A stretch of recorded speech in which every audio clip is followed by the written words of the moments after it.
Repubblica, perché se voi andate a sentire quello che lui ha detto dopo gli attacchi di Repubblica, lui esce con una dichiarazione, se vi ricordate, e dice: in fondo io non sono un santo. La ricordate questa? Quando erano uscite le intercettazioni della D'Addario, qui si parlava, lo facciamo, non facciamo, ma si capisce che siamo solo chiacchiere praticamente, perché se ci fosse stato dell'altro probabilmente c'erano meno chiacchiere e più sostanze. In fondo io non sono un santo, e quindi i giornali pubblicano: in fondo non sono un santo. Lui si incassa questa dichiarazione, riunisce i gruppi parlamentari, deputati e senatori, e esordisce nella riunione. La sapete l'ultima della D'Addario? Dice, cosa ha detto? Dice che Berlusconi non è un santo, dice, ma scopa come un dio.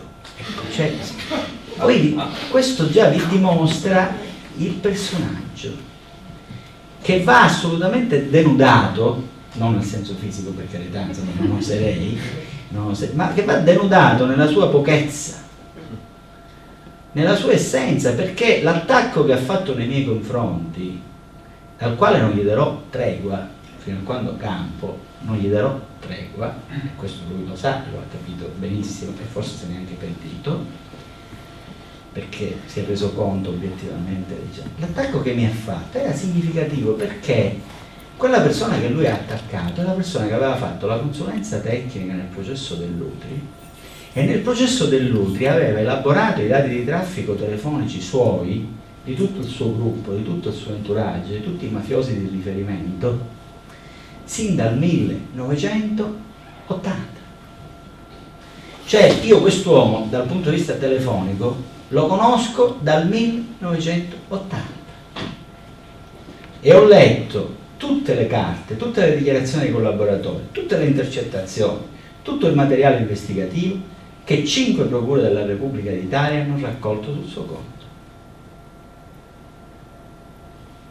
Quindi è chiaro che il bersaglio da colpire era ben preciso, e non era solo per quello che stava facendo Luigi De Magistris a Catanzaro, perché non si spiega sparare con l'artiglieria pesante. Se voi andate a sparare ai fringuelli, cioè non vi portate il Kalashnikov o il bazooka o il lanciamissili, ci andate con la carabina aria compressa, ci andate col Flaubert. Cioè io che cosa sono? Non sono nessuno. Cioè il Presidente del Consiglio che mi attacca deve già far pensare che cosa c'è. E andiamo a Rutelli.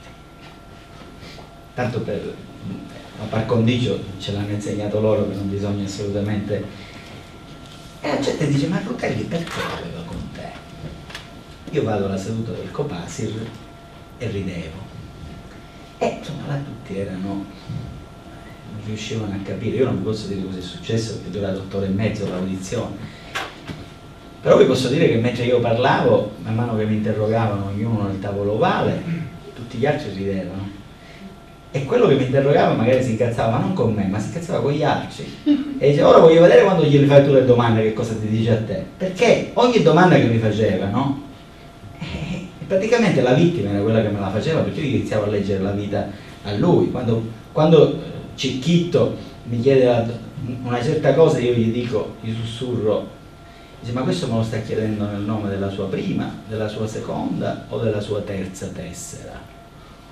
Dici: che cosa vuole dire? Dice, lui non riusciva a capire a quale tessera io mi riferissi. Sì, perché Cicchitto di tessere ne ha avute 3: la tessera della P2, la tessera del Partito Socialista e la tessera di Forza Italia. Quindi la mia domanda era spontanea nel sapere a quale di queste 3 tessere fosse il riferimento. E io su questo magari vi leggo la parte così introduttiva del libro per arrivare a Rutelli, per spiegarvi perché Rutelli l'aveva con me, e anche per ambientare,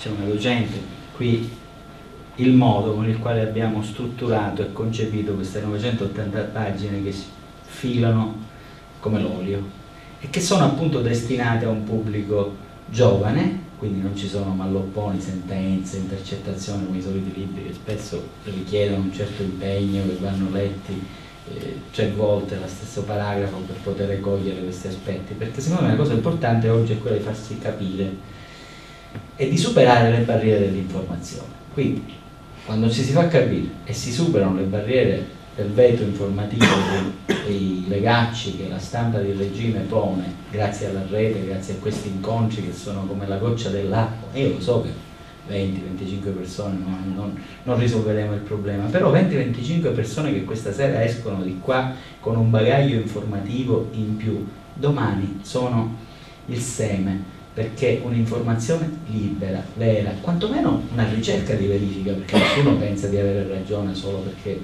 sta parlando, però quantomeno nasce la possibilità di conoscere cose che prima non si sapevano. Quindi infatti io non vi sto parlando delle cose che voi già sapete, perché insomma probabilmente non serve, perderemo solo tempo.